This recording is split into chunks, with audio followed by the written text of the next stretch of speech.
എല്ലാരും ചോദിക്കാൻ ആഗ്രഹിക്കുന്ന ഒരു ക്വസ്റ്റ്യൻ ചോദിക്കാം, ദിശ മാരീഡ് ആണോ? അൺഫോർച്ചുനേറ്റ്ലി അല്ലെങ്കിൽ ലക്കിലി അല്ലാട്ടോ. എന്റെ വീഡിയോസ് കണ്ടിട്ട് ഇൻവെസ്റ്റ് ചെയ്യണമെന്ന് ഇൻസ്പയർ ആയ ഒരുപാട് ആൾക്കാരുണ്ട്. അപ്പൊ അങ്ങനെ ചിലപ്പോൾ എൻ്റെ അടുത്ത് ക്ലോസ് ചെയ്യില്ലായിരിക്കും, പക്ഷെ എന്നാലും ഞങ്ങൾ ഇൻസ്പയർ ആയിട്ട് മാർക്കറ്റിനെ പഠിച്ച് എന്താ പറയാ ദുബായിൽ ഇൻവെസ്റ്റ് ചെയ്യുന്ന ഒരുപാട് ആൾക്കാരുണ്ട്. ദുബായ് നമുക്ക് സ്റ്റാർസും മൂണും we can see here. So അത് എൻ്റെ എക്സ്പീരിയൻസ് ആണ്. എൻ്റെ ലൈഫ് ചേഞ്ച് ചെയ്തത് ദുബായ് വന്നിട്ടാണ്.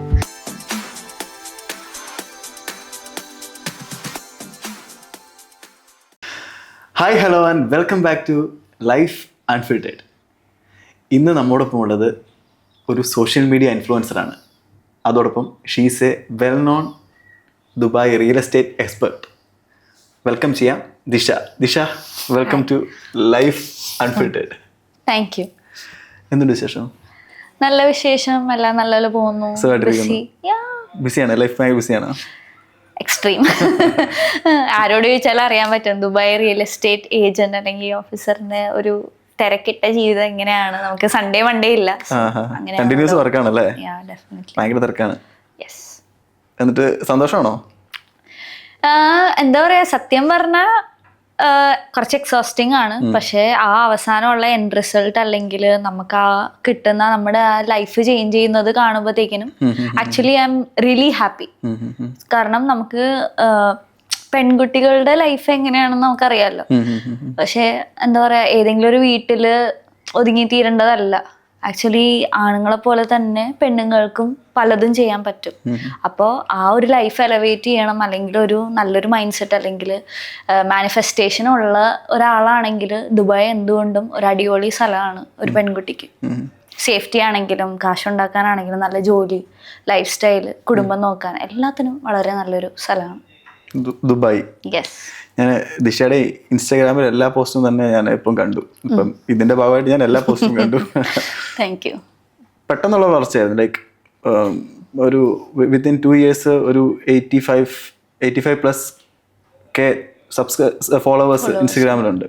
എങ്ങനെ ഒപ്പിച്ചെടുത്തെന്ന് പറഞ്ഞിട്ടുണ്ടെങ്കിൽ, ഫസ്റ്റ് ഓഫ് ഓൾ ഞാൻ ക്യാമറയുടെ മുന്നിൽ അഭിനയിക്കുകയല്ല. ഞാൻ എങ്ങനെയാണ് എൻ്റെ പേഴ്സണാലിറ്റി അത് തന്നെയാണ്. ഞാൻ ആക്ച്വലി ഒരു എന്താ പറയാ ഇൻട്രോവേർട്ട് ആയിരുന്നു. പക്ഷെ റിയൽ എസ്റ്റേറ്റിൽ വന്നപ്പോഴത്തേക്കും I push my self. Like ഞാൻ എൻ്റെ ഇൻട്രോവേർട്ടാന്ന് പറഞ്ഞാൽ എല്ലാവരും വിശ്വസിക്കും. ആരും വിശ്വസിക്കില്ല കേട്ടോ. എൻ്റെ വീഡിയോസ് കണ്ട ആരും വിശ്വസിക്കില്ല. എന്ന് പറഞ്ഞാൽ ഞാൻ എൻ്റെ ഓഫീസിൽ ചെന്നിട്ട് ഞാൻ തന്നെ എല്ലാവരോടും പോയി സംസാരിക്കാൻ തുടങ്ങി. ആക്ച്വലി എൻ്റെ ഫിയർ ഞാൻ മാറ്റിയത്. ഞാൻ നേരത്തെ ഇതിനു മുന്നേ എമിറേറ്റ്സിലെ ക്യാബിൻ ക്രൂ ആയിരുന്നു. സോ ആ ഒരു സമയത്ത് എന്ന് പറഞ്ഞാൽ ആവശ്യമുള്ള സമയത്ത് മാത്രമേ നമ്മൾ സംസാരിക്കുകയുള്ളൂ. അല്ലെങ്കിൽ നമുക്ക് ഓഫുള്ള ദിവസം എന്ന് പറഞ്ഞാൽ 2 ദിവസം ജോലി ചെയ്താൽ ചിലപ്പോൾ 4-5 ദിവസം വീട്ടിൽ ചുമ്മാ ഇരിക്കുമായിരിക്കും ഞാൻ. പിന്നെ എനിക്ക് ഇവിടെ ഫാമിലി ഫ്രണ്ട്സ് ഒക്കെ ഉണ്ട്, ഇടയ്ക്ക് അവരുടെ അടുത്ത് പോകും. അല്ലെങ്കിൽ ഞാൻ ഒറ്റയ്ക്ക് റൂമിലിരുന്ന് എൻ്റെ കുക്കിംഗ്, ക്ലീനിങ്, ലോണ്ടറി അങ്ങനെ ചെയ്ത് വീട്ടിൽ തന്നെ ഇരിക്കും. അപ്പൊ ആ ഒരു സമയത്ത് ഞാൻ ആക്ച്വലി അധികം ആരോട് സംസാരിക്കാറില്ല. അങ്ങനെ ആരും ഇല്ല സംസാരിക്കാൻ. അപ്പൊ അതുകൊണ്ട് ഒരു ഇൻട്രോവേർട്ട് ആയിരുന്നു. പക്ഷെ ഐ ചേഞ്ച് മൈ സെൽഫ്, അങ്ങനെ തന്നെ പറയേണ്ടി വരും. സോ എന്താ പറയാ, എന്റെ കരിയറിൽ എപ്പോഴും ഒരു ഗ്രോത്ത് ഉണ്ടാവാൻ തന്നെയാണ് ഞാൻ നോക്കിയിട്ടുള്ളത്. അപ്പൊ അതുകൊണ്ട് ഇതും ഒരു എലവേറ്റിംഗ് ആയിട്ടുള്ള ഒരു നല്ലൊരു സ്റ്റെപ്പായിരുന്നു എൻ്റെ. കാരണം ഞാൻ ഒരുപാട് കേൾക്കുന്നത് എമിറേറ്റ്സിലായിരുന്നപ്പോഴത്തേക്കിനും ഇങ്ങനെ എന്താ പറയാ, എമിറേറ്റ്സിൽ വർക്ക് ചെയ്യുന്നതിനേക്കാളും കൂടുതൽ എൻ്റെ ഹസ്ബൻഡ് അല്ലെങ്കിൽ എൻ്റെ വൈഫ് ഉണ്ടാക്കുന്നുണ്ട്. അപ്പൊ എപ്പോഴും എനിക്കൊരു ക്യൂരിയോസിറ്റി ഉണ്ടായിരുന്നു, ലൈക്ക് ഒരു പാർട്ട് ടൈം ആയിട്ട് തുടങ്ങിയാലോ. പിന്നെ ഞാൻ അറിഞ്ഞപ്പോഴത്തേക്കിനും മനസ്സിലായി ഫുൾ ടൈം 24 hours ഇത് ഇനഫ് അല്ല. ആക്ച്വലി എനിക്ക് US ക്ലയൻസ് ഉണ്ട്, UK, കാനഡ ക്ലയൻസ് ഉണ്ട്. അതെന്ന് പറഞ്ഞിട്ടുണ്ടെങ്കിൽ ന്യൂസിലാൻഡിലൊക്കെ നമ്മൾ ഉറങ്ങുമ്പോഴാണ് അവിടെ പുലർച്ചെ ആവുന്നത്. സോ ആ ഒരു ടൈമിൽ നമുക്ക് സൂം കോൾ, ഗൂഗിൾ മീറ്റ് ഒക്കെ അറ്റൻഡ് ചെയ്യേണ്ടി വരും. സോ അങ്ങനത്തെ ഒരു സ്കെഡ്യൂളാണ്. ചില ദിവസം ഉറങ്ങില്ല. പക്ഷെ അതെന്ന് പറഞ്ഞാൽ എല്ലാം കോംപ്രമൈസ് ചെയ്ത് നല്ലൊരു സമയത്താണല്ലോ നമുക്ക് ഇതൊക്കെ ചെയ്യാൻ പറ്റുന്നത്. കുറച്ച് കഴിഞ്ഞിട്ടുണ്ടെങ്കിൽ പെട്ടെന്ന് സെറ്റിൽ ആവണമെന്ന് എനിക്ക് ആഗ്രഹമുണ്ട്. അപ്പൊ എന്താ പറയാ, എൻ്റെ വീട് അച്ഛനമ്മ ഇത്രയും നാൾ അവരെന്നെ നോക്കി. അപ്പൊ എനിക്ക് അത് തിരിച്ച് ലൈഫ് ടൈം ചെയ്യണമെന്നുണ്ട്. അപ്പൊ ആ ഒരു മോട്ടിവേഷൻ ആണ് ആക്ച്വലി. വീട്ടിലാരൊക്കെയുണ്ട്? എൻ്റെ വീട്ടില് അച്ഛനമ്മയുണ്ട്, പിന്നെ അച്ഛൻ്റെ അച്ഛനും അമ്മയുണ്ട്, അനിയത്തി ഉണ്ട്. അവള് ടൊറന്റോയിൽ പഠിക്കുകയാണ്. രണ്ട് കുട്ടികളാണല്ലേ? എത്ര നാളായി UAE-ലേക്കൊക്കെ വന്നിട്ട്? UAE വന്നിട്ട് ഞാൻ ഇപ്പൊ ഒരു 3.5 വർഷമായി. ആദ്യത്തെ ഒരു 1.25 വർഷം ക്യാബിൻ ക്രൂലായിരുന്നു. പിന്നെ അതിനുശേഷം ഇപ്പൊ 2 വർഷമായിട്ട് റിയൽ എസ്റ്റേറ്റിലാണ്. എല്ലാരും ചോദിക്കാൻ ആഗ്രഹിക്കുന്ന ഒരു ക്വസ്റ്റ്യൻ ഞാൻ ചോദിക്കാം, ദിശ മാരീഡ് ആണോ? അൺഫോർച്ചുനേറ്റ്ലി അല്ലെങ്കിൽ ലക്കിലി അല്ലാട്ടോ. ദിശയുടെ ഇൻസ്റ്റഗ്രാമില് മേ ബി ഈ ദിശയുടെ ഇൻഫോർമേറ്റീവ് ആയിട്ടുള്ള സെഷൻ കണ്ടാണോ അതോ ദിശയായിട്ടുള്ള ആരാധന കൊണ്ടാണോ ഫോളോവേഴ്സ് വരുന്നത് എന്ത് തോന്നുന്നു? എനിക്കറിയില്ല. ഒരു ഐ മീൻ ലൈക്ക് എനിക്ക് ലീഡ്സ് വരും, അല്ലെങ്കിൽ എന്താ DMs വരും വാട്സപ്പിൽ. സോ അതൊരു 70% 70%-ഉം കോഴിയായിരിക്കും. 70% ഇല്ല കേട്ടോ, ആ ഒരു റേഷ്യോ ആക്ച്വലി മാറി. പണ്ട് എന്ന് പറഞ്ഞാൽ ഒരു 6 മാസം മുന്നേ വരെയുള്ള ലീഡ് ഫ്ലോ അല്ല ഇപ്പോൾ. നല്ല ചേഞ്ച് ഉണ്ട് എന്ന് പറഞ്ഞാൽ ഇപ്പോൾ ഒരു 30% കോഴി, 70% നല്ല ലീഡാണ് കിട്ടുന്നത്. സോ അങ്ങനെ ആയിട്ടുണ്ട്. കാരണം എൻ്റെ ഒരു പേഴ്സണാലിറ്റി ചേഞ്ച് ഉണ്ടാവും. നമ്മൾ ചെറുതായിട്ട് അല്ലേ പഠിക്കുന്നത് എന്ന് പറഞ്ഞാൽ, ഞാൻ ജനിച്ച് വീഴുമ്പോൾ നമ്മൾ ആരും എഴുന്നേറ്റ് ഓടില്ലല്ലോ, പയ്യഴഞ്ഞഴഞ്ഞ് നടന്ന് ഓടിയല്ലേ പഠിക്കുന്നത്. സോ അതുപോലെ തന്നെ ഞാൻ എന്താ പറയുക, എന്നെ തന്നെ അപ്ഗ്രേഡ് ചെയ്ത് അല്ലെങ്കിൽ എന്താ പറയുക ലെവലപ്പ് ചെയ്ത് കൊണ്ടുവരുന്നുണ്ടെന്ന് എനിക്കൊരു വിശ്വാസമുണ്ട്. ആ ഒരു ഗ്രോത്തിന്റെ ഭാഗമായിട്ടായിരിക്കും എൻ്റെ ഒരു പേഴ്സണാലിറ്റിയിൽ അല്ലെങ്കിൽ വീഡിയോയിൽ ചേഞ്ച് ഉണ്ടാവും. അതുകൊണ്ടായിരിക്കും നല്ല ലീഡ്സ് വരുന്നത്. പക്ഷേ തോന്നുന്നുണ്ടോ ഇപ്പം സ്റ്റാർട്ട് ചെയ്തതിൽ നിന്ന് ഒത്തിരി മീൻസ് കുറച്ച് ഞാൻ തന്നെ ഒന്ന് നന്നായിട്ടുണ്ട് തോന്നുന്നുണ്ടോ? ഞാൻ തന്നെ നന്നായിട്ടുണ്ട്. പക്ഷെ എന്താ പറയാ, എൻ്റെ ഈ പ്രായത്തിൽ കുറച്ച് മെച്യൂരിറ്റി എനിക്ക് കൂടുതലാണെന്നാണ് എനിക്ക് തോന്നിയിട്ടുള്ളത്. കാരണം ഈ ഒരു പ്രായത്തിൽ എല്ലാവരും അടിച്ചു പൊളിച്ച് എന്താ പറയാ ഒരു 9 to 5 ജോബ് ചെയ്ത് ഒരു എന്താ പറയാ ചെറിയ സാലറിയിലാണെങ്കിൽ അടിച്ചു പൊളിച്ച് ജീവിക്കുന്നതാണ്. പക്ഷെ ഇപ്പോൾ എന്ന് പറഞ്ഞിട്ടുണ്ടെങ്കിൽ ഞാനൊരു മെച്യൂരിറ്റി കാണിക്കണം, എന്നാലേ എനിക്ക് ആ ഒരു ലൈഫ് അല്ലെങ്കിൽ പെട്ടെന്ന് സെറ്റിൽ ആവാൻ പറ്റുള്ളൂ എന്നുള്ളൊരു ഇത്. കാരണം ഞാൻ എമിറേറ്റ്സിൽ ജോലി ചെയ്തപ്പോഴത്തേക്കിനും ഞാൻ അടിച്ചു പൊളിച്ചു. ലൈക്ക് ലോകം മുഴുവൻ കണ്ടു ഞാൻ. എന്താ പറയുക, എനിക്ക് ഫുഡ് ഭയങ്കര ഇഷ്ടമാണ്. സോ പല കുസീൻസ് ഞാൻ ട്രൈ ചെയ്യും, സ്ഥലങ്ങൾ പോയി കാണും. എൻ്റെ അനിയത്തീനെ പോയി കാണാറുണ്ട്, ഫ്രണ്ട്സ് ഫാമിലി ആരൊക്കെ നാട്ടിൽ നിന്ന് തെറിച്ചു പോയി അവരെല്ലാം ഞാൻ പോയി പിടിച്ചിട്ടുണ്ട്. സോ അങ്ങനത്തെ ഒരു അടിപൊളി ലൈഫ് ജീവിച്ച് എന്താ പറയുക എൻജോയ് ചെയ്യണ എൻ്റെ എക്സ്ട്രീം ഞാൻ എൻജോയ് ചെയ്തിട്ടുണ്ട്. എൻ്റെ അച്ഛനമ്മയുടെ കൂടെ ആണെങ്കിലും ഫ്രണ്ട്സിൻ്റെ കൂടെ ആണെങ്കിലും ഫാമിലി എല്ലാവരുമായിട്ടും.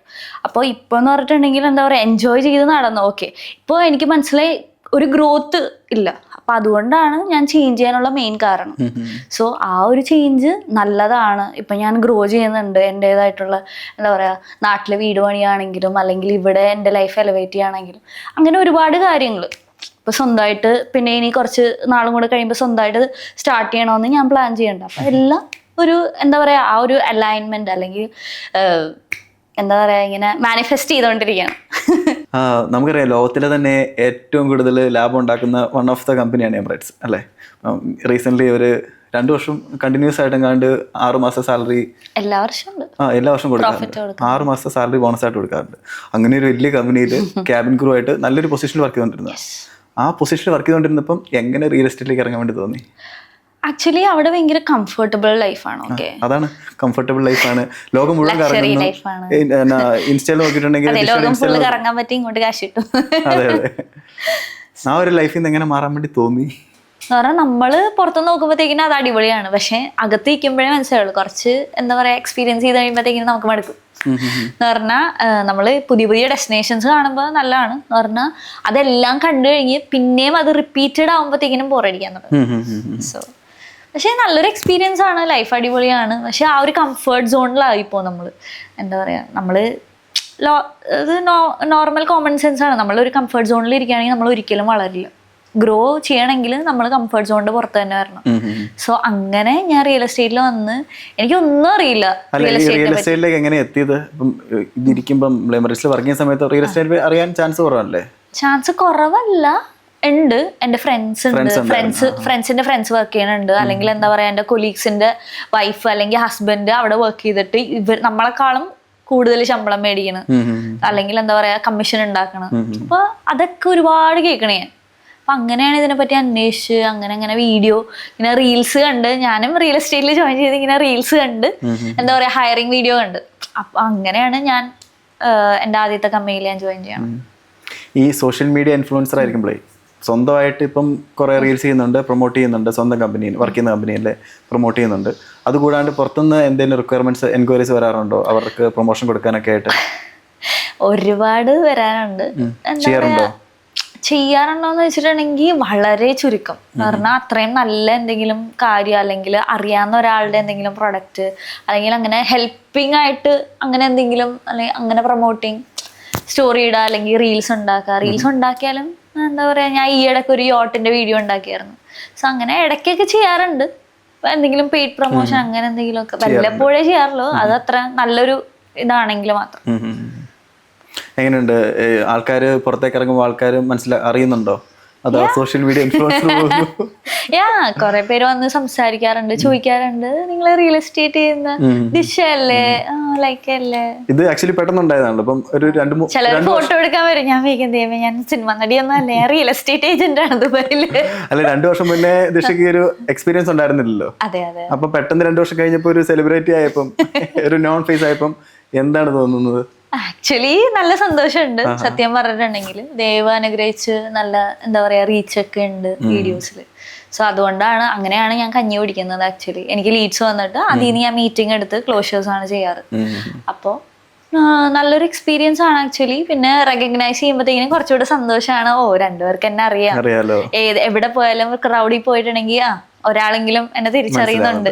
അല്ലെങ്കിൽ വന്ന് സംസാരിച്ചില്ലെങ്കിൽ എനിക്ക് മനസ്സിലാവും അതേടാ അവളെ കണ്ടോ, അത് മറ്റേ റീലുണ്ടാക്കുന്ന പെണ്ണ. നാട്ടിൽ പോലും ചെന്നിട്ടുണ്ടെങ്കിൽ ദിശ ദിശ എന്നാണ് എല്ലാവരും. അതെ, ഞാൻ കഴിഞ്ഞ മാസം നാട്ടിൽ പോയിരുന്നു. അപ്പൊ ഞാൻ എന്റെ ഫ്രണ്ട് പ്രഗ്നന്റ് ആയിട്ട് ഞാൻ പോവായിരുന്നു. കാറിൽ പോയപ്പോഴത്തേക്കിനും ഞാൻ ഒരു ബേക്കറി നിർത്തി സാധനം മേടിച്ചപ്പോഴത്തേക്കിനും അവിടെ നിൽക്കുന്ന ചേട്ടൻ പറഞ്ഞു, നിങ്ങൾ റിയൽ എസ്റ്റേറ്റ് ദുബായിൽ ചെയ്യുന്ന ആളല്ലേ? അപ്പത്തേക്ക് ഞാൻ പറഞ്ഞു, ചേട്ടന്റെ വീഡിയോ കാണാറുണ്ടോ? അപ്പൊ പിന്നെ എല്ലാ ദിവസം കാണും. അടിപൊളി, താങ്ക് യു ചേട്ടാ, താങ്ക് യു ഫോർ സപ്പോർട്ടിങ് ഞാൻ പറഞ്ഞു. അപ്പൊ ഞാൻ വിചാരിച്ചു നാട്ടിലുള്ള ആൾക്കാർ വാവ്. പിന്നെ എന്റെ അനിയത്തി ടൊറന്റോയിലാണെന്ന് ഞാൻ പറഞ്ഞില്ല. അപ്പൊ അവളുടെ ഫ്രണ്ട്സും കാണാറുണ്ട്, അങ്ങനെ അവൾക്ക് അയച്ചു കൊടുക്കാറുണ്ട്. അങ്ങനെയൊക്കെ എന്താ പറയാ, വേറെ കൺട്രീസിൽ നിന്നുള്ള എൻക്വയറീസ് വരുന്നുണ്ടെന്ന് പറഞ്ഞില്ലേ? അതും ഇങ്ങനെ റീൽസ് കണ്ടിട്ടുള്ള. അതെ അതെ, Australia, New Zealand, US, UK, Canada, എല്ലായിടത്തും, ജർമ്മനി, എല്ലായിടത്തും വരാറുണ്ട് എൻക്വയറി. കാരണം എന്താ പറയാ, ഇൻവെസ്റ്റ്മെന്റ്സ് നോക്കുന്ന ആൾക്കാർ, അല്ലെങ്കിൽ എന്റെ വീഡിയോസ് കണ്ടിട്ട് ഇൻവെസ്റ്റ് ചെയ്യണമെന്ന് ഇൻസ്പയർ ആയ ഒരുപാട് ആൾക്കാരുണ്ട്. അപ്പൊ അങ്ങനെ ചിലപ്പോൾ എൻ്റെ അടുത്ത് ക്ലോസ് ചെയ്യില്ലായിരിക്കും, പക്ഷെ എന്നാലും അങ്ങനെ ഇൻസ്പയർ ആയിട്ട് മാർക്കറ്റിനെ പഠിച്ച് എന്താ പറയാ ദുബായിൽ ഇൻവെസ്റ്റ് ചെയ്യുന്ന ഒരുപാട് ആൾക്കാരുണ്ട്. പിന്നെ നമുക്ക് ദുബായിലെ റിയൽ എസ്റ്റേറ്റിനെ പറ്റി സംസാരിക്കാം. എല്ലാവർക്കും ഇൻട്രസ്റ്റിംഗ് ആയിട്ടുള്ള ഒരു കാര്യമാണ്. അതെ, എങ്ങനെയുണ്ട് ദുബായിലെ റിയൽ എസ്റ്റേറ്റ്? റിയൽ എസ്റ്റേറ്റ് എന്ന് പറഞ്ഞിട്ടുണ്ടെങ്കിൽ ഞാൻ പറയാതെ തന്നെ എല്ലാവർക്കും അറിയാം, real estate is going amazing. നല്ല ബൂമാണ് ഇപ്പോൾ. നമ്മൾ ഇതുവരെ കാണാത്ത ഒരു അടിപൊളി പീക്കിലാണ് നമ്മളിപ്പോ. ആക്ച്വലി എന്താ പറയാ, എല്ലാവരും പറഞ്ഞപ്പം പറയുന്നത് നമ്മളിപ്പം ഇത് ഇപ്പൊ ഏറ്റവും പീക്കിലായിരിക്കുന്നത്, ഇപ്പൊ മേടിച്ചിട്ടുണ്ടെങ്കിൽ നഷ്ടമാണ്, നമുക്കൊന്ന് താന്നിട്ട് മേടിക്കാം എന്നൊക്കെ പറഞ്ഞിരിക്കുന്ന കുറെ ആൾക്കാരുണ്ട്. അപ്പൊ അത്രയും പീക്കിലാണോ ഇരിക്കുന്നത് ഇപ്പൊ? ആണ് എന്താ പറയാ, ആ ഒരു നമുക്കിപ്പോ എല്ലായിടത്തും ലൈക്ക് ഇന്റർനാഷണൽ മാർക്കറ്റ്സ് നോക്കുകയാണെങ്കിൽ എല്ലായിടത്തും ഒരു എന്താ ഗ്ലോബൽ ഇൻഡെക്സ് ബബിളുണ്ട്. അപ്പോൾ ഇവിടെ നമ്മൾ നോക്കുകയാണെങ്കിൽ നമ്മുടെ ബബിൾ റേറ്റ് വളരെ താഴെയാണ്, ഒരു ഗ്ലോബൽ ഇൻഡെക്സ് റേറ്റ് ഉണ്ട്. സോ അത് നോക്കുമ്പോൾ തന്നെ നമുക്ക് മനസ്സിലാവും ദുബായ് ഏതൊരു എന്താ പറയുക റിസ്ക് റേറ്റിലാണ് ഇപ്പോൾ ഉള്ളതെന്ന്. പിന്നെ എന്താ പറയുക, നമ്മുടെ ലണ്ടനിലൊരു വലിയ ട്രേഡിംഗ് കമ്പനി ഉണ്ട്, ഹെൻലി ആൻഡ് പാർട്ട്നേഴ്സ് എന്ന് പറഞ്ഞു. അപ്പൊ അവരാണ് ഈ മില്യനെയർ മൈഗ്രേഷൻ പുറത്തു വിടുന്നത്. സോ ലാസ്റ്റ് ഇയർ നമ്മൾ നോക്കുവാണെങ്കിൽ 9200 മില്യനേഴ്സ് ആണ് UAE മൈഗ്രേറ്റ് ചെയ്തേക്കുന്നത്. ആ മില്യനേഴ്സ് മൈഗ്രേറ്റ് ചെയ്യുന്നത് ഷാർജയിലോ ഫുജൈറയിലോ ഉമ്മൽഖുവൈനിലോ അല്ല, എല്ലാവർക്കും അറിയാം ദുബായിലാണ്. So why Dubai? അങ്ങനത്തെ ഒരു ബില്യനെയർ അല്ലെങ്കിൽ മില്യനെയർ ദുബായ് ചൂസ് ചെയ്യുന്നുണ്ടെങ്കിൽ അവർ എത്ര വർഷത്തെ റിസർച്ച് ചെയ്തിട്ടായിരിക്കും വരുന്നത്? അവരുടെ കമ്പനി അല്ലെങ്കിൽ ഹെഡ് ക്വാർട്ടേഴ്സ് ഇങ്ങോട്ട് മാറ്റണമെങ്കിൽ അവർ എത്ര വർഷത്തെ റിസർച്ച്, അല്ലെങ്കിൽ അവരുടെ എക്കോണമിക് സിറ്റുവേഷൻ, അവരുടെ സേഫ്റ്റി, അവരുടെ ഫിനാൻസ്, അവരുടെ വെൽത്ത്, അല്ലെങ്കിൽ അവർക്ക് എസ്റ്റാബ്ലിഷ്മെന്റ്, അല്ലെങ്കിൽ അവരുടെ കമ്പനി ഗ്രോത്ത് എങ്ങനെ വേണമെന്ന് അവർ ദുബായിൽ ഓൾറെഡി എക്സ്പീരിയൻസ് ചെയ്തിട്ടുണ്ട്, അല്ലെങ്കിൽ അവരുടെ ഫ്രണ്ട്സോ കൊളീഗോ ആരെങ്കിലും. അപ്പൊ അവര് ഒരു റിസർച്ച് ചെയ്ത് ഇവിടെ വരണമെങ്കിൽ അത്രയും നല്ലൊരു എക്കോണമിയിലാണ് നമ്മൾ. സേഫസ്റ്റ് എക്കോണമി, ഇവിടെ നമുക്ക് ടാക്സ് ഇല്ല, ടാക്സ് ഫ്രീ ആണ്. പിന്നെന്താ പറയുക, നമുക്ക് ഒരു കമ്പനി സ്റ്റാർട്ട് ചെയ്യാം, നമ്മുടെ നാട്ടിലെ പോലെ ആരുടെയും കൈയും കാലം പിടിക്കണ്ട. ഇവിടെ എന്ന് പറഞ്ഞാൽ ഗവൺമെന്റ് ഇങ്ങോട്ട് സഹായിക്കും, നമ്മൾ ചെയ്യ്, അത് ചെയ്യ്, ഇത് ചെയ്യ്. സോ ഇറ്റ് ഈസ് ആക്ച്വലി എന്താ പറയുക, നമുക്ക് ഭയങ്കര എക്സ്പെൻസീവ് അല്ല ഒരു ട്രേഡിംഗ് ലൈസൻസ് എടുത്ത് ഒരു കമ്പനി തുടങ്ങാൻ. പിന്നെ നമ്മൾ നോക്കുവാണെങ്കിൽ ബ്രൗൺ ഫീൽഡ് ഇൻവെസ്റ്റ്മെന്റ്സ് ഉണ്ട്, ഗ്രീൻ ഫീൽഡ് ഉണ്ട്. അന്നേരം ബ്രൗൺ ഫീൽഡ് എന്ന് പറഞ്ഞിട്ടുണ്ടെങ്കിൽ ഇപ്പോൾ ഓൾറെഡി വെൽ എസ്റ്റാബ്ലിഷ്ഡ് ആയിട്ടുള്ള കമ്പനീസ് ലൈക്ക് ഫെഡെക്സ് അങ്ങനെ ഇങ്ങനെയൊക്കെ. അപ്പോൾ അതുപോലെയുള്ള കമ്പനീസ് ഇവിടെ വന്ന് ഒരു ഹെഡ് ക്വാർട്ടേഴ്സ് തുടങ്ങാൻ വേണ്ടി ഭയങ്കര ഈസിയാണ് അവർക്ക്. ഓക്കെ, അവർക്കൊരു ഹെഡ് ക്വാർട്ടേഴ്സ് ഇട്ട് അവരുടെ എന്താ പറയുക ആർമീനെ കൊണ്ടുവന്ന് അത് ചെയ്യാൻ വേണ്ടി ഭയങ്കര ഈസിയാണ്. പക്ഷേ ഇവിടെ ദുബായിൽ ഒരു 70 to 80% ഗ്രീൻ ഫീൽഡ് ഇൻവെസ്റ്റ്മെന്റ്സ് ആണ്. എന്ന് പറഞ്ഞാൽ പുതിയതായിട്ട് ഇപ്പോൾ ഞാൻ ഒരു റിയൽ എസ്റ്റേറ്റ് ഏജന്റ് പുതിയതായിട്ട് വന്ന് സ്റ്റാർട്ട് ചെയ്യല്ലേ, അല്ലെങ്കിൽ ഒരു പുതിയ കമ്പനി സ്റ്റാർട്ട് ചെയ്യല്ലേ. അപ്പൊ അതുപോലെ തന്നെ പുതിയ കമ്പനി സ്റ്റാർട്ട് ചെയ്ത് അല്ലെങ്കിൽ ABCD തുടങ്ങുന്ന പുതിയ ഇൻവെസ്റ്റ്മെന്റ്സ് അല്ലെങ്കിൽ ബിസിനസ് ആണ് ഇവിടെ ഏറ്റവും കൂടുതൽ ദുബായിലുള്ളത്. അതുകൊണ്ടാണ് ഈ എക്കോണമി ഇത്രയും വളരാൻ കാരണം. പിന്നെ ഒബ്വിയസ്ലി നമ്മുടെ റൂളേഴ്സ് അല്ലെങ്കിൽ അവരുടെ വിഷനറി ഇസ് അമേസിങ്. D33 അല്ലെങ്കിൽ 2040 എന്ന് പറഞ്ഞാൽ അത്രയും ഒരു അടിപൊളി മാസ്റ്റർ പ്ലാൻ അല്ലെങ്കിൽ ഫ്യൂച്ചറിസ്റ്റിക് ആയിട്ടുള്ള എന്താണ് ഇവിടെ ദുബായിൽ അവർ കൊണ്ടുവരാൻ പോകുന്നത് 2070 വരെ അവിടെ പ്ലാൻ ചെയ്തിട്ടുണ്ട്. അതും ഇന്റർനെറ്റിൽ പബ്ലിഷ് ചെയ്ത് വേറെ ഏത് കൺട്രി ഉണ്ട്, വേറെ ഏത് സിറ്റി ഉണ്ട്? Tell me one city or one country. ഇല്ല. കാരണം എന്താ പറയുക, നമ്മൾ വേൾഡിൽ തന്നെ നോക്കുമ്പോഴത്തേക്കിനും ഏറ്റവും ബെസ്റ്റ് UAE, അതിൽ ദുബായ് ആണെന്ന് എല്ലാവർക്കും അറിയാം. So there is nothing comparison to Dubai. ഇപ്പോൾ നമ്മൾ ഏറ്റവും ബെസ്റ്റ് റിയൽ എസ്റ്റേറ്റ് മാർക്കറ്റ് നോക്കുകയാണെങ്കിൽ സിംഗപ്പൂറോ അല്ലെങ്കിൽ ജർമ്മനി, ന്യൂയോർക്ക്, ടൊറൻഡോ, എവിടെ വേണമെങ്കിലും എടുത്തോ. അവിടെയൊക്കെ നമ്മൾ നോക്കുകയാണെങ്കിൽ it is actually saturated city, അല്ലെങ്കിൽ എന്താ പറയുക, പയ്യെ ഡെവലപ്പായി വന്ന സിറ്റിയാണ്. പക്ഷേ ദുബായ് എന്ന് പറഞ്ഞിട്ടുണ്ടെങ്കിൽ നമ്മൾ ആക്ച്വലി ദുബായ് വളരാൻ തുടങ്ങിയിട്ട് അല്ലെങ്കിൽ വന്നിട്ട് ഒരു 25 വർഷമായിട്ടുള്ളൂ. അതും നമ്മൾ it is an engineered city. It is not a city പയ്യെ വളർന്നു. നമ്മുടെ ഇന്ത്യ, പാകിസ്ഥാൻ അല്ലെങ്കിൽ ന്യൂയോർക്ക്, US പോലെ പയ്യെ ഉണ്ടായ സിറ്റി അല്ല ഇത്. We have made the city. So we are planning what to be done tomorrow, അല്ലെങ്കിൽ what to be done in the future. So ഈ ഒരു സിറ്റി എന്ന് പറഞ്ഞാൽ ഫ്യൂച്ചറിസ്റ്റിക് സിറ്റിയാണ്. അതുകൊണ്ടാണ് ഇപ്പോഴും പല കൺട്രീസ് വെച്ച് നോക്കും, ബെസ്റ്റ് റിയൽ എസ്റ്റേറ്റ് നടക്കുന്ന കൺട്രീസ് വെച്ച് നോക്കുമ്പോഴത്തേനും പ്രൈസ് പെർ സ്ക്വയർ ഫീറ്റ് ഏറ്റവും കുറവ് നമുക്ക് ദുബായിൽ അഫോർഡബിൾ ആണ് എപ്പോഴും ഹൗസിങ്. പക്ഷേ എല്ലാവരും വിചാരിക്കുന്നത്, പിന്നെ എല്ലാവരുടെയും ഒരു വിചാരമുണ്ട് ദുബായിൽ നമ്മൾ പ്രോപ്പർട്ടി മേടിക്കുമ്പോഴത്തേക്കും സ്വന്തമായിട്ട് മേടിക്കാൻ പറ്റില്ല. അങ്ങനെയല്ല, ഫ്രീ ഹോൾഡ് പ്രോപ്പർട്ടീസ് ഉണ്ട്. പിന്നെ അത് മാത്രമല്ല, പിന്നെ ദുബായ് എന്ന് പറഞ്ഞാൽ സൗദിയിൽ ഒരു റൂളിംഗ് ആണോ അല്ലെങ്കിൽ സ്ട്രിക്റ്റ് ആണോ റൂൾസ്, അങ്ങനെയൊന്നും ഇല്ല. ദുബായ് എന്ന് പറഞ്ഞിട്ടുണ്ടെങ്കിൽ വളരെ എന്താ പറയുക, നമുക്ക് എല്ലാം ഇവിടെ റൂൾസ് ആൻഡ് റെഗുലേഷൻസ് ഉണ്ട്. അത് പാലിച്ച് കഴിഞ്ഞിട്ട് നമുക്ക് എന്ത് വേണമെങ്കിലും ചെയ്യാം ഇവിടെ. സോ അതാണ് ദുബായ്. സോ ദുബായ് നമുക്ക് സ്റ്റാർസും മൂണും we can see here. So അതെൻ്റെ എക്സ്പീരിയൻസ് ആണ്. എൻ്റെ ലൈഫ് ചേഞ്ച് ചെയ്തത് ദുബായ് വന്നിട്ടാണ്. So that is the best thing I have done in my life. So ഇപ്പം മേടിക്കുന്നത് കൊണ്ട് തെറ്റില്ല. ഈ ഒരു ടൈമിൽ ഇപ്പം വെയിറ്റ് ചെയ്യേണ്ട ആവശ്യമില്ല, ഒരിക്കലും ഇല്ല. ഇപ്പൊ നമ്മള് ഇപ്പോ മാർക്കറ്റ് വീഴും എന്ന് വിചാരിച്ചിരിക്കുന്നവര് വീഴട്ടെ അല്ലെങ്കിൽ നിൽക്കട്ടെ, അങ്ങനെയുള്ള ആൾക്കാരെ ഞാൻ പിന്നെ അധികം പ്രോത്സാഹിപ്പിക്കാറില്ല. കാരണം എൻ്റെ സമയം വേസ്റ്റ് ചെയ്യാണ്. കാരണം ഈ മാർക്കറ്റിന്റെ പൊട്ടൻഷ്യൽ അല്ലെങ്കിൽ എന്താ പറയാ, നാളെ 100 കൊടുക്കേണ്ട സ്ഥലത്ത് 200 ആവും എന്ന് മനസ്സിലാക്കുന്ന ഒരാളാണെങ്കിൽ ദേ വിൽ ബൈ. കാരണം ഇപ്പോൾ for an example Jaddaf, okay, Jaddaf അറിയാലോ, അൽ ജദ്ദാഫ്. സോ അവിടെ ഞാൻ കഴിഞ്ഞ വർഷം ജാനുവരിയിൽ ഒരു 1 ബെഡ്റൂം ബിൻഗാത്തിയുടെ ഓക്കെ ഒരു 1 ബെഡ്റൂം ഞാൻ വിറ്റത് 1.1 മില്യൺ.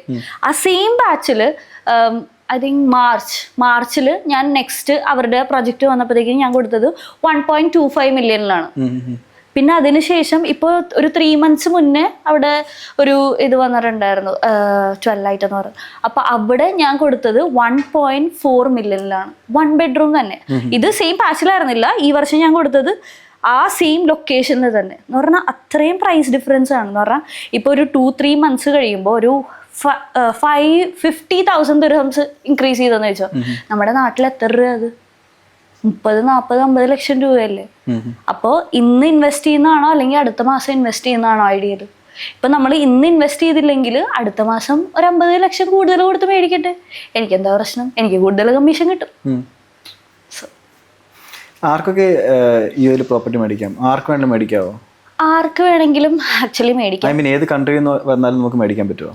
യെസ്, ആക്ച്വലി എസ്പെഷ്യലി ഞാൻ ചോദിക്കുന്നത് നമുക്ക് ഇന്ത്യൻസിന്, നമുക്ക് ഇപ്പം മലയാളീസ് വന്നിട്ടുണ്ടെങ്കിൽ എല്ലാവർക്കും മേടിക്കാവുന്നതാണ്. ആക്ച്വലി എന്താ പറയാ, പിന്നെ അതിനെന്തെങ്കിലും റിക്വയർമെന്റ്സ് ഉണ്ടോ? യെസ്, റിക്വയർമെന്റ്സ് എന്ന് പറഞ്ഞിട്ടുണ്ടെങ്കിൽ easy as buying an iPhone I would say. എന്ന് പറഞ്ഞാൽ നമുക്കൊരു വാലിഡ് പാസ്പോർട്ട് വേണം, ഇമെയിൽ ID, കോൺടാക്ട് നമ്പർ, പിന്നെ നമ്മുടെ ഒരു ലോക്കൽ അഡ്രസ്സ്, പിന്നെ നമുക്ക് ആ പ്രോപ്പർട്ടിയുടെ ഡൗൺ പേയ്മെന്റ്. ഞാനൊരു ഓഫ് പ്ലാൻ എക്സ്പേർട്ടാണ്. സോ അതിൽ ഡൗൺ പേയ്മെന്റ് മാത്രം കൊടുത്താൽ മതി. ഇപ്പോൾ 2 million 3 million പ്രോപ്പർട്ടി ആണെങ്കിൽ നമ്മൾ മുഴുവൻ കാശ് കൊടുക്കേണ്ട. ആ ഒരു ഡൗൺ പേയ്മെന്റ് കൊടുത്തു കഴിഞ്ഞിട്ടുണ്ടെങ്കിൽ നമുക്കിപ്പോൾ 2 million വർത്ത് പ്രോപ്പർട്ടി മേടിക്കുകയാണെങ്കിൽ നമ്മൾ ഗോൾഡൻ വിസയ്ക്ക് എലിജിബിൾ ആണ്. ആകെ ഡൗൺ പേയ്മെന്റ് അടച്ച് നമുക്ക് ടൈറ്റിൽ ഡീഡ് കിട്ടുമ്പോൾ തന്നെ ഞാൻ എൻ്റെ ക്ലയൻസിന് VIP സർവീസിൽ 3 hours ഗോൾഡൻ വിസ സെയിം ഡേയിൽ എടുത്തു കൊടുക്കാറുണ്ട്. സോ അങ്ങനത്തെ ഉള്ള 360-degree സർവീസ് ആണ് ഞാൻ ചെയ്യുന്നത്. ഈ ഗോൾഡൻ വിസ എന്താണെന്ന് അറിയത്തില്ലാത്തവർക്ക് വേണ്ടി ഗോൾഡൻ വിസയെ പറ്റിയിട്ട് ഒന്ന് പറയാം. ഗോൾഡൻ വിസ എന്ന് പറഞ്ഞിട്ടുണ്ടെങ്കിൽ നമുക്കിവിടെ അറിയാലോ, GCC കൺട്രീസിൽ നമുക്ക് പാസ്പോർട്ട് കിട്ടില്ല, പറഞ്ഞാൽ പെർമനന്റ് റെസിഡൻസ് കിട്ടില്ല. സോ നമുക്ക് ഇവിടെ എന്ന് പറഞ്ഞാൽ വർക്ക് വിസ ഉണ്ട്, അല്ലാതെ റെസിഡൻസ് ഉണ്ട്, ഫ്രീലാൻസ് വിസ ഒക്കെ ഉണ്ട്. പക്ഷെ ഇവിടെ ഗോൾഡൻ വിസ എന്ന് പറഞ്ഞാൽ നിയർലി ഗെറ്റിംഗ് എ പാസ്പോർട്ട്, അങ്ങനെയാണ് ഒരു ഗോൾഡൻ വിസ എന്ന് ഉദ്ദേശിക്കുന്നത്. അപ്പോൾ ഇവിടെ അതിൻ്റെ ഗുണം എന്താണെന്ന് വെച്ചിട്ടുണ്ടെങ്കിൽ ഇപ്പോൾ നമ്മളിപ്പോൾ ഇങ്ങോട്ട് ഷിഫ്റ്റ് ചെയ്യുകയാണെങ്കിൽ നമുക്ക് എന്താ പറയുക നമ്മുടെ ഫാമിലിക്ക് എല്ലാവർക്കും സ്പോൺസർ ചെയ്യാൻ പറ്റും എന്ന് പറഞ്ഞാൽ ഡയറക്റ്റ് റിലേഷൻ. ഇപ്പോൾ എനിക്ക് ഗോൾഡൻ വിസ ഉണ്ടെന്ന് വിചാരിക്കുക. അപ്പോൾ എനിക്ക് എൻ്റെ അച്ഛനും അമ്മയ്ക്കും പിന്നെ മക്കൾക്ക് പിന്നെ എൻ്റെ സ്പൗസിനും എൻ്റെ ഹസ്ബൻഡിനും എനിക്ക് സ്പോൺസർ ചെയ്യാൻ പറ്റും. പിന്നെ നമുക്ക് എന്തെങ്കിലും കമ്പനി സ്റ്റാർട്ട് ചെയ്യണം അല്ലെങ്കിൽ വേറെ എന്തെങ്കിലും കാര്യങ്ങൾ ദുബായ് ചെയ്യണമെങ്കിൽ ഗോൾഡൻ വിസ ഉണ്ടെങ്കിൽ കുറച്ചുകൂടെ ബെനിഫിഷ്യൽ ആണ്. അല്ലെങ്കിൽ മോർഗേജ് എടുക്കണം അങ്ങനെ എന്തെങ്കിലുമൊക്കെ ഉണ്ടെങ്കിൽ പിന്നെ 6 മാസത്തിന് ഉള്ളിൽ പോയിട്ട് വരേണ്ട ആവശ്യമില്ല അല്ലേ? ഇല്ല മൾട്ടിപ്പിൾ എൻട്രി വിസയാണ്. അതെ, കുറെ നാൾ മാറി നിൽക്കുന്നതിന് കുഴപ്പമില്ല. ഒരു 10 വർഷം വന്നില്ലെങ്കിലും കുഴപ്പമില്ല. അത് റിന്യൂ ചെയ്യണമെങ്കിൽ നമ്മൾ വരണം. പിന്നെ ഈ പ്രോപ്പർട്ടി മേടിക്കാൻ വേണ്ടി നമുക്ക് ഇവിടെ റെസിഡൻസി വേണമെന്ന് നിർബന്ധമില്ല. എല്ലാവർക്കും ആ ഒരു തോട്ട് ഉണ്ട്, ലൈക്ക് റെസിഡന്റ് ആവണോ അല്ലെങ്കിൽ നമുക്ക് സൗദിയിൽ പോലെ ഒരു ലോക്കലിന്റെ സപ്പോർട്ട് വെച്ചിട്ടേ നമുക്കൊരു പ്രോപ്പർട്ടി ഇൻവെസ്റ്റ് ചെയ്യാൻ പറ്റുള്ളൂ. അങ്ങനെയൊന്നും ഇല്ല. നമുക്ക് ലീസ് ഹോൾഡ് ഉണ്ട്, ഫ്രീ ഹോൾഡ് പ്രോപ്പർട്ടി ഉണ്ട്. ലീസ് ഹോൾഡ് എന്ന് പറഞ്ഞിട്ടുണ്ടെങ്കിൽ മാക്സിമം അപ് ടു 99 ഇയേഴ്സ് വരെ ഹോൾഡ് ചെയ്യാൻ പറ്റുള്ളൂ. പിന്നെ അതിന്റെ ഇടയിൽ നമുക്ക് എന്തെങ്കിലും സംഭവിച്ചാൽ അത് ഡയറക്റ്റ് ഗവൺമെന്റിന്റെ കയ്യിൽ പോകും. അല്ലെങ്കിൽ ഇപ്പൊ നമ്മൾ ഫ്രീ ഹോൾഡ് പ്രോപ്പർട്ടി മേടിക്കുകയാണെങ്കിൽ നമുക്ക് സ്വന്തം പേരിൽ എല്ലാ അതോറിറ്റിയും നമുക്ക് തന്നെയാണെന്ന് പറയാം. റീസെല് ചെയ്യണോ അല്ലെങ്കിൽ റെന്റ് ഔട്ട് ചെയ്യണോ ഷോർട്ട് ടേമിൽ ഇടണോ അല്ലെങ്കിൽ എന്ത് താമസിക്കണമെങ്കിലും എല്ലാം നമ്മുടെ അതോറിറ്റിയാണ്. നമ്മൾ നാട്ടിലൊരു വീട് മേടിക്കുന്ന പോലെ തന്നെയാണ് ഫ്രീ ഹോൾഡ് പ്രോപ്പർട്ടി. അതാണ് ഞാൻ ചെയ്യുന്നത് actually. Which is better, lease ചെയ്യുന്നതാണോ അതോ ഫ്രീ ഹോൾഡ് ആയിട്ട് പ്രോപ്പർട്ടി മേടിക്കുന്നതാണോ? അതിന്റെ അഡ്വാൻറ്റേജും ഡിസഡ്വാൻറ്റേജും ഉണ്ടാവുമായിരിക്കും. അത് രണ്ടും ഒന്ന് എക്സ്പ്ലെയിൻ ചെയ്യാമോ? എന്ന് പറഞ്ഞാൽ ഞാൻ പറഞ്ഞില്ലേ, ലീസ് എന്ന് പറഞ്ഞിട്ടുണ്ടെങ്കിൽ നമുക്ക് ഹോൾഡ് ചെയ്യാൻ പറ്റില്ല. ഒരിക്കലും നമ്മുടെ സ്വന്തം അല്ല. നമ്മള് നാട്ടില് പണയത്തിന് എടുക്കുന്ന പോലെ. വില കുറവെന്ന് പറഞ്ഞിട്ടുണ്ടെങ്കിൽ ഡിപ്പെൻസ്. പഴയ പ്രോപ്പർട്ടി ആണെങ്കിൽ വില കുറവായിരിക്കും, അല്ലെങ്കിൽ പുതിയ പ്രോപ്പർട്ടി ആണെങ്കിൽ ഏകദേശം സെയിം റേറ്റിലുള്ളതായിരിക്കും. അപ്പോൾ depends upon the property, like എത്ര പുതിയതാണ് പ്രോപ്പർട്ടി അതിനനുസരിച്ച്. പിന്നെ എന്താ പറയുക, റെഡി മേടിക്കുന്നതിൻ്റെ എന്താ പറയുക സ്വന്തമായിട്ട് മേടിക്കുന്നതിൻ്റെ അത്രയും പ്രൈസ് ഉണ്ടാവില്ല. ഡെഫിനറ്റ്ലി നമ്മൾ പണയത്തിന് എടുക്കണം. അപ്പോൾ അല്ലാതെ ഫ്രീ ഹോൾഡ് പ്രോപ്പർട്ടി മേടിക്കുന്നതിലും ഒരുപാട് ഗുണങ്ങളുണ്ട്. പിന്നെ എന്താ പറയുക, ഇൻവെസ്റ്റർ ആണെങ്കിൽ റെഡി പ്രോപ്പർട്ടി എടുക്കുന്നതിനേക്കാളും നല്ലത് ഒരു അണ്ടർ കൺസ്ട്രക്ഷൻ അല്ലെങ്കിൽ കൺസ്ട്രക്ഷൻ ചെയ്യാൻ പോകുന്ന പ്രോപ്പർട്ടി എടുക്കുന്നതാണ്. കാരണം ഇപ്പോൾ എന്താ പറയുക, ഇപ്പോൾ റെഡി പ്രോപ്പർട്ടി എടുക്കുമ്പോഴത്തേക്കിനും ഇപ്പോൾ for an example ready to അതെ ഇപ്പോൾ റെഡി ആയിരിക്കുന്നത് ഇതുപോലെ ഉള്ളൊരു പ്രോപ്പർട്ടി ആണെങ്കിൽ ഇപ്പം ഞാൻ ഒരു 3 വർഷം മുന്നേ ഒരു 1 മില്യണിന് 1 ബെഡ്റൂം മേടിച്ചതാണ്. ഓക്കെ, അപ്പോൾ ഞാനിപ്പോൾ എൻ്റെ ഒരു ക്ലയന്റ് വന്നു. അപ്പോൾ അയാൾക്ക് 1 ബെഡ്റൂം വേണം, റെഡി പ്രോപ്പർട്ടി വേണം. അപ്പം അങ്ങനെ ആകുമ്പോഴത്തേക്കിനും ഞാൻ അയാൾക്ക് വിൽക്കുന്നത് ഒരു 1.3 1.5 മില്യൺ. അപ്പൊ ഓൾറെഡി അയാള് നഷ്ടത്തിലാണ് മേടിക്കുന്നത്. എക്സാക്ട്ലി. അപ്പൊ ഞാൻ മാക്സിമം പ്രോഫിറ്റ് എടുത്തിട്ടേ അയാൾക്ക് വിൽക്കുള്ളൂ. അപ്പൊ അത് കഴിഞ്ഞിട്ട് നമ്മള് സെക്കൻഡറി പ്രോപ്പർട്ടി എടുക്കുമ്പോൾ എന്താന്ന് വെച്ചിട്ടുണ്ടെങ്കിൽ ഒന്നെങ്കിൽ തേയ്മാനം ഉണ്ടാവും, പിന്നെ ഏജൻസി ഫീസ് കൊടുക്കണം. ഇപ്പോൾ നമ്മൾ ഓഫ് പ്ലാൻ എന്ന് പറഞ്ഞാൽ ഞാൻ ചെയ്യുന്ന ജോലി എന്ന് പറഞ്ഞിട്ടുണ്ടെങ്കിൽ ഓഫ് പ്ലാൻ എക്സ്പേർട്ട് ആണ്. അതിൽ നിന്ന് ഞാൻ എൻ്റെ ക്ലയന്റിന്റെ കയ്യിൽ നിന്ന് ഒരു ദിറംസോ അല്ലെങ്കിൽ ₹1 പോലും ഞാൻ ചാർജ് ചെയ്യുന്നില്ല. കാരണം we are covered from the developers side. So എൻ്റെ സർവീസ് അങ്ങനെയാണ്. സോ എന്താ പറയാ, നമ്മൾ റെഡി പ്രോപ്പർട്ടി ആണെങ്കിൽ നമുക്ക് ഏജൻസി ഫീ ഉണ്ടാവും, അല്ലാതെ രജിസ്ട്രേഷൻ ഫീ ഒക്കെ അങ്ങനെ ഒരുപാട് വേറെ എക്സ്ട്രാ ചാർജസ് വരും. സോ അതൊക്കെ ഒരു ഇൻവെസ്റ്റ്മെന്റ് രീതിയിൽ നോക്കുമ്പോഴത്തേക്കിനും അതൊരു വൈസ് ഡിസിഷൻ അല്ല. Unless you have like a lot of money, you want park somewhere, then it is ideal. Otherwise actually എനിക്ക് പലപ്പോഴും തോന്നിയിട്ടുള്ള ഡൗട്ടാണ്. ഇപ്പം എൻ്റെ ഫുൾ എമൗണ്ട് ഉണ്ടെങ്കിൽ നമുക്ക് മേടിക്കാം. ഇപ്പം ഒരു 1.5 മില്യൺ ഉണ്ടെങ്കിൽ എനിക്കൊരു നല്ല പ്രോപ്പർട്ടി മേടിക്കാൻ പറ്റും. സാധാരണ ഇപ്പം എൻ്റെ സാധാരണ മനുഷ്യരുടെ കയ്യിൽ അത്ര ഉണ്ടാവാൻ ചാൻസ് ഇല്ലല്ലോ. അപ്പോൾ നമ്മൾ ചെയ്യുക ലോൺ എടുത്തിട്ട് മേടിക്കും. ഈ ലോൺ എടുക്കുന്നത് ഇവിടെ ഉള്ള ആൾക്കാർക്ക് മാത്രം എടുക്കാം, അതായത് ഇവിടെ റെസിഡൻസി ഉള്ള ആൾക്കാർക്ക് മാത്രമാണ് ഇങ്ങനെ ലോൺ കിട്ടുള്ളൂ, അതോ പുറത്തുള്ള ആൾക്കാർക്ക് ലോൺ കിട്ടുമോ? ഐ മീൻ റെസിഡൻസി ഇല്ലാത്ത ആൾക്കാർക്ക്. ഇപ്പം ഞാൻ ഇന്ത്യയിൽ ഇരുന്ന് മേടിക്കാൻ വേണ്ടി ട്രൈ ചെയ്യുവാണെങ്കിൽ പറ്റുമോ, ലോൺ കിട്ടുമോ? ലോകത്ത് എവിടെയാണെങ്കിലും നമുക്ക് ഇവിടെ ദുബായിൽ മോർഗേജ് കിട്ടും. എങ്ങനെയാണെന്ന് വെച്ചാൽ കുറച്ച് TNC ഉണ്ട് എന്ന് പറഞ്ഞാൽ UAE റെസിഡൻസിനാണെങ്കിൽ നമ്മൾക്കൊരു 12,000 മേളിൽ സാലറി ഉണ്ടെങ്കിൽ നമ്മൾ മോർഗേജിന് എലിജിബിൾ ആണ്. ഇവിടെ നമ്മൾ സാലറി സ്ലിപ്പ് അല്ലെങ്കിൽ സ്റ്റേറ്റ്മെന്റ് കാണിച്ചാൽ മതി. അല്ല നമ്മൾ പുറത്തുള്ള ആൾക്കാരാണെങ്കിൽ നോൺ റെസിഡൻസ് ലൈക്ക് UAE താമസിക്കുന്നതെങ്കിൽ നമ്മൾ ഒരു മാസം ഒരു 30,000 ദിർഹംസ് അല്ലെങ്കിൽ നാട്ടിൽ പറയുകയാണെങ്കിൽ ഒരു 7 ലക്ഷം രൂപ സാലറി ഉണ്ടെങ്കിൽ, മന്ത്ലി സാലറി ഉണ്ടെങ്കിൽ നമുക്ക് സ്റ്റേറ്റ്മെന്റ് അല്ലെങ്കിൽ പേ സ്ലിപ്പ് കാണിച്ചിട്ടുണ്ടെങ്കിൽ നമുക്ക് ഇവിടെ മോർഗേജ് യെസ് അവരുടെ ആ ഒരു ബാങ്ക് സ്റ്റേറ്റ്മെന്റ് ഇവിടുത്തെ ബാങ്കിൽ കാണിച്ചിട്ട് നമുക്ക് ഇവിടുന്ന് ഈസി ആയിട്ട് മോർഗേജ് എടുക്കാൻ പറ്റും. കാരണം ഒരു 50 to 60% കിട്ടുള്ളൂ നോൺ റെസിഡൻസിന്. But still we can go for mortgage. അവിടെയാണ് നമുക്ക് പേയ്മെന്റ് പ്ലാനിന്റെ ഇമ്പോർട്ടൻറ്റ്. എന്ന് പറഞ്ഞാൽ നമ്മൾ പുറത്തുനിന്നുള്ള ആൾക്കാർ എടുക്കുമ്പോഴത്തേക്കും മോർഗേജ് ബയേഴ്സ് ആയിരിക്കും കൂടുതൽ. ഇപ്പോൾ എനിക്ക് കാനഡയും UK എന്നൊക്കെ വരുന്നവർ അവർ ആദ്യം തന്നെ ചോദിക്കുന്നത് നമുക്ക് മോർഗേജ് കിട്ടുമെന്നാണ്. അപ്പം ഞാൻ പറയും ഡെഫിനറ്റ്ലി വി ക്യാൻ ഗെറ്റ് എന്ന് പറഞ്ഞാൽ നമുക്ക് 4 വർഷത്തെ ഒരു റിലാക്സ്ഡ് പേയ്മെന്റ് പ്ലാൻ ഞാൻ എടുത്തു കൊടുക്കും. പിന്നെ ഹാൻഡ് ഓവർ ടൈമിൽ ഒരു പെർസെൻറ്റേജ് അടയ്ക്കുന്ന രീതി അല്ലെങ്കിൽ ഒരു 60% അടയ്ക്കുന്ന രീതിയിൽ ഞാൻ ചെയ്തു കൊടുക്കും. അപ്പോൾ അവർക്ക് മോർഗേജ് എടുക്കുവാണെങ്കിൽ അവരുടെ റെന്റ്, ഞാൻ ആ പ്രോപ്പർട്ടി റെന്റ് ഔട്ട് ചെയ്യുമ്പോഴത്തേക്കിനും അതിൽ നിന്ന് അവരുടെ EMI അടഞ്ഞു പോയിക്കോളും. ഒരാളൊരു പ്രോപ്പർട്ടി മേടിക്കാൻ വേണ്ടി നമ്മൾ ഇങ്ങോട്ട് വരുമ്പം ആദ്യമായിട്ട് നോക്കേണ്ട കാര്യം എന്താണ്? ഏത് ലൊക്കേഷനിലാണ് മേടിക്കേണ്ടത്, അല്ലെങ്കിൽ അങ്ങനത്തെ കുറച്ച് കാര്യങ്ങൾ പറയുമോ? ഡെഫിനറ്റ്ലി ലൊക്കേഷൻസ് എന്ന് പറയുമ്പോഴത്തേക്കിനും വളരെ ഇമ്പോർട്ടൻ്റ് ആയിട്ടുള്ള കാര്യമാണ്. പ്രൈമറി ഞാൻ എല്ലാ ക്ലയൻസിൻ്റെ അടുത്തും പറയുന്ന ഒരു കാര്യം, ലൊക്കേഷൻ, ഡെവലപ്പർ, പിന്നെ പേയ്മെന്റ് പ്ലാൻ എന്ന് പറഞ്ഞാൽ നമ്മുടെ ബഡ്ജറ്റിനനുസരിച്ചുള്ള ക്യാഷ് ഫ്ലോ എന്ന് പറഞ്ഞാൽ. ലൊക്കേഷൻ എന്ന് പറയുമ്പോഴത്തേക്കിനും നമ്മൾ ഇപ്പോൾ ഞാൻ പറഞ്ഞില്ലേ ഇന്റർനാഷണൽ മാർക്കറ്റ്സ് എടുത്ത് നോക്കുവാണെങ്കിൽ ആ മേജർ സിറ്റീസിലൊക്കെ ഡെവലപ്ഡ് ആണ്. ഈ ഡെവലപ്ഡ് കൺട്രീസിൽ എന്ന് പറഞ്ഞാൽ ഇപ്പം ന്യൂയോർക്ക് അല്ലെങ്കിൽ ലണ്ടനിലൊക്കെ മേടിക്കുമ്പോഴത്തേക്കിനും നല്ല ഹൈ റെന്റിൽ കിട്ടും. പക്ഷേ അവിടെ റീസെൽ ചെയ്യാൻ നോക്കിയിട്ടുണ്ടെങ്കിൽ നമുക്ക് അപ്രിസിയേഷൻ എന്ന് പറഞ്ഞാൽ റീസെയിൽ വാല്യൂ കുറവായിരിക്കും. കാരണം അത് ഓൾറെഡി ഡെവലപ്ഡ് അല്ലെങ്കിൽ സാച്ചുറേറ്റഡ് ആയിട്ടുള്ള കൺട്രിയാണ്. അതുപോലെ തന്നെ ദുബായിലും കുറച്ച് ലൊക്കേഷൻസ് ഉണ്ട്. ഇപ്പം ഞാൻ ഡീസെൽ ചെയ്യുകയല്ല, പക്ഷേ ഹൈ റെന്റിൽ കിട്ടും. പക്ഷേ എന്താ പറയുക, റീസെല്ലിങ്ങിന് അപ്റ്റബിൾ ആയിട്ടുള്ള ലൊക്കേഷൻസ് അല്ല ഇപ്പോൾ down town, business bay, Marina, palm Jumeirah ഇങ്ങനത്തെ ലൊക്കേഷൻസിലൊക്കെ നമ്മൾ ഇൻവെസ്റ്റ് ചെയ്യുവാണെങ്കിൽ നമുക്ക് റീസെയിൽ വാല്യൂ കുറവായിരിക്കും. കാരണം അവിടെ ഇനി ഡെവലപ്പ് ആവാൻ ആ സ്ഥലത്തൊന്നുമില്ല, കുറവാണ്, ഭയങ്കര സ്ലോ ആയിരിക്കും അവിടെ. പക്ഷേ ഹൈ റെന്റിൽ കിട്ടും. ഇപ്പോൾ ബുർജ് ഖലീഫ ഫേസിങ് ആണെങ്കിൽ നല്ല റെന്റിൽ കിട്ടും. ബിസിനസ് ബേ ആണെങ്കിൽ കനാല്, അവിടെ സ്ഥലങ്ങളൊക്കെ ഉണ്ട്. ഡൗൺ ടൗണിൻ്റെ സ്കൈ ലൈൻ കാണാം, നല്ല റെന്റിൽ കിട്ടും. മറീനയിലാണെങ്കിലും നമുക്ക് പാമിന്റെ വ്യൂ ഉണ്ട്, സീ വ്യൂ ആണ്. ഒബ്വിയസ്ലി സീ വ്യൂ അപ്പാർട്ട്മെന്റ്സ് അടിപൊളിയായിട്ട് റെന്റിൽ കിട്ടും. പക്ഷേ വേറെ ചില ലൊക്കേഷൻസ് ഉണ്ട്. ഇപ്പം നമുക്ക് ദേർ ഐലൻഡ്സ് വരുന്നുണ്ട്, മെറിടൈം സിറ്റി ഓസം. അവിടെ ഇപ്പം ഇൻവെസ്റ്റ് ചെയ്യുന്ന എല്ലാവരും വിൽ ബി ലൈക്ക് നമ്മുടെ ബ്ലൂ വാട്ടേഴ്സ്, പാം ജുമേറ അതിൻ്റെയൊക്കെ ഒരു റെപ്ലിക്ക അല്ലെങ്കിൽ ഫ്യൂച്ചർ ഐലൻഡാണ് നമ്മുടെ ഈ മെറിടൈം സിറ്റി എന്ന് പറയുന്നത്. അവിടേക്ക് ഇൻവെസ്റ്റ് ചെയ്യുമ്പോഴത്തേക്കും നല്ല അപ്രിസിയേഷൻ കിട്ടും. അതും ബീച്ച് റെസിഡൻസ് ആണ്. പക്ഷേ ഇപ്പോൾ അവിടെ മണ്ണാണ് ആക്ച്വലി. എല്ലാം കൺസ്ട്രക്ഷൻ തുടങ്ങാൻ പോകുന്നേ ഉള്ളൂ. അവിടെ വലിയ മാസ്റ്റർ പ്ലാൻ വരുന്നുണ്ട്. അങ്ങനെ ദുബായ് സൗത്ത് ഉണ്ട്, അല്ലെങ്കിൽ ദുബായ് ലാൻഡ് സൈഡ് ഉണ്ട് എന്ന് പറഞ്ഞാൽ നമ്മുടെ എമിറേറ്റ്സ് റോഡിൻ്റെയും ഷെയ്ഖ് മുഹമ്മദ് ബിൻ സായിദ് റോഡിൻ്റെ ആ ഒരു സൈഡ് അല്ലെങ്കിൽ സൗത്ത് സൈഡ് ഒരുപാട് ലൈക്ക് അറിയാലോ, എക്സ്പോ സിറ്റി, നമ്മുടെ വേൾഡ് ട്രേഡ് സെന്റർ അങ്ങോട്ട് മാറുവാണ്. അല്ലെങ്കിൽ നമ്മുടെ അൽമത്തും ഇന്റർനാഷണൽ എയർപോർട്ട് ലോകത്തിൽ തന്നെ ഏറ്റവും വലിയ 260 മില്യൺ പാസഞ്ചേഴ്സിനെ ഒരു വർഷം ഹാൻഡിൽ ചെയ്യാൻ പറ്റുന്ന ഒരു എയർപോർട്ടാണ്. സോ അങ്ങനത്തെ ഒരു സ്ഥലത്തൊക്കെ ആ ഒരു ലൊക്കാലിറ്റിയിൽ ഇൻവെസ്റ്റ് ചെയ്യുമ്പോഴത്തേക്കിനും ഡെഫിനറ്റ്ലി അവിടെ സ്കൂൾസ് വരും, മോൾസ് വരും. അവിടെ ഇഷ്ടംപോലെ എംആറിൻ്റെ ഏറ്റവും വലിയ ലക്ഷറി ഒരു കമ്മ്യൂണിറ്റി എന്ന് പറഞ്ഞാൽ നമ്മുടെ ദുബായ് ഹിൽസ് എസ്റ്റേറ്റ് ആണ് ഇപ്പോൾ ഏറ്റവും വലിയ കമ്മ്യൂണിറ്റി. ഓക്കെ, പക്ഷെ അതിനേക്കാളും വലിയൊരു കമ്മ്യൂണിറ്റി ഇമാർ ഒയാസിസ് എന്ന് പറഞ്ഞ് വരുന്നുണ്ട്. അതിന് ചുറ്റോടും 2-3 കമ്മ്യൂണിറ്റി ഇമാറിന്റെ വരുന്നുണ്ട്, ഡമാക്കിന്റെ വരുന്നുണ്ട്.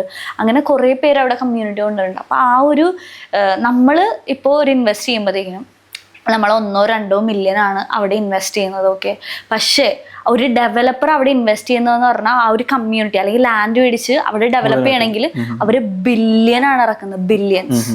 അങ്ങനെ എന്താ പറയാ, ആ ഒരു ഡെസേർട്ട് ഇപ്പൊ നമ്മൾ പോയിട്ടുണ്ടെങ്കിൽ കാണാം അവിടെ ഒന്നുമില്ല, ഡെസേർട്ടാണ്. അവിടെ ഒരു കാക്ക പോലും ഇല്ല ആക്ച്വലി. അപ്പൊ അങ്ങനത്തെ ഒരു സ്ഥലത്ത് അവർ ഇൻവെസ്റ്റ് ചെയ്യണമെങ്കിൽ അവര് കുറെ വർഷത്തെ അല്ലെങ്കിൽ നാളത്തെ റിസർച്ചും സ്റ്റഡി ചെയ്തിട്ടാണ് അവരവിടെ ഇൻവെസ്റ്റ് ചെയ്തേക്കുന്നത്. നമ്മൾ 1 മില്യൺ ആണെങ്കിൽ അവർ ബില്യനാണ് ഇൻവെസ്റ്റ് ചെയ്തേക്കുന്നത്. അവർ ബില്യൻസ് ഇൻവെസ്റ്റ് ചെയ്യണമെങ്കിൽ അത്രയും ക്രൗഡ് ദുബായിലേക്ക് വരുന്നുണ്ട് എന്ന് പറഞ്ഞാൽ. ഇപ്പം നമ്മൾ ദുബായിലെ പോപ്പുലേഷൻ എടുത്ത് നോക്കുകയാണെങ്കിൽ വളരെ അടിപൊളിയായിട്ടാണ് എന്ന് പറഞ്ഞാൽ വേറൊരു കൺട്രിയിലും ഇല്ല ഇത്രയും ഫാസ്റ്റ് ഗ്രോയിങ് ആയിട്ടുള്ള ഒരു എക്കോണമി എന്ന് പറഞ്ഞാൽ. ഓരോ ഡെക്കേഡിൽ നമ്മൾ എടുത്ത് നോക്കുകയാണെങ്കിൽ 100% ആണ് പോപ്പുലേഷൻ ഗ്രോത്ത്. അപ്പോൾ ബൈ 2030 അല്ലെങ്കിൽ 2040 നമ്മളൊരു ഇപ്പോൾ നമുക്ക് കറൻ്റ്ലി പോപ്പുലേഷൻ 3.8 മില്യൺ ആണ്. അപ്പോൾ ആ ഒരു സമയത്തേക്ക് നമുക്കൊരു 7.8 ആ ഒരു 6 to 7.8 മില്യൺ ആൾക്കാർ ഇവിടെ റെസിഡൻസ് ഉണ്ടാവും എന്നാണെന്ന് പറഞ്ഞാൽ നമ്മൾ പോപ്പുലേഷൻ എന്ന് പറയുന്നത് എമിറേറ്റ്സ് ഐഡിയ ഉള്ളവരാണ് കേട്ടോ. സോ അങ്ങനത്തെ പോപ്പുലേഷൻ ദുബായിൽ വരും എന്നാണ് പറയുന്നത്. അതും ദുബായ് സൗത്തിൽ 1/3 ഓഫ് ദ പോപ്പുലേഷൻ ഉണ്ടാവുന്നതാണ് ഷെയ്ഖ് പറയുന്നത്. സോ അവർ അറിയാലോ, നമ്മുടെ പാലാരിവട്ടം പാലം പണിയുന്ന പോലെയല്ല, ഇവിടെ എന്തെങ്കിലും വരുമെന്ന് പറഞ്ഞാൽ ആ സമയത്തിന് മുന്നേ അവർ അച്ചീവ് ചെയ്തിരിക്കും. അതിലൊരു ഡൗട്ടും ഇല്ല. നമ്മൾ ഇതുവരെ അതാണ് കണ്ടിരിക്കുന്നത്. സോ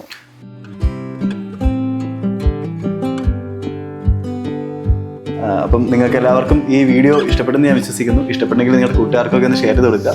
അതോടൊപ്പം നമ്മുടെ ചാനൽ ഒന്ന് സബ്സ്ക്രൈബ് ചെയ്യാൻ വേണ്ടി മറക്കരുത്. അപ്പോൾ ഇനി കാണുന്നവരെ ബൈ ബൈ.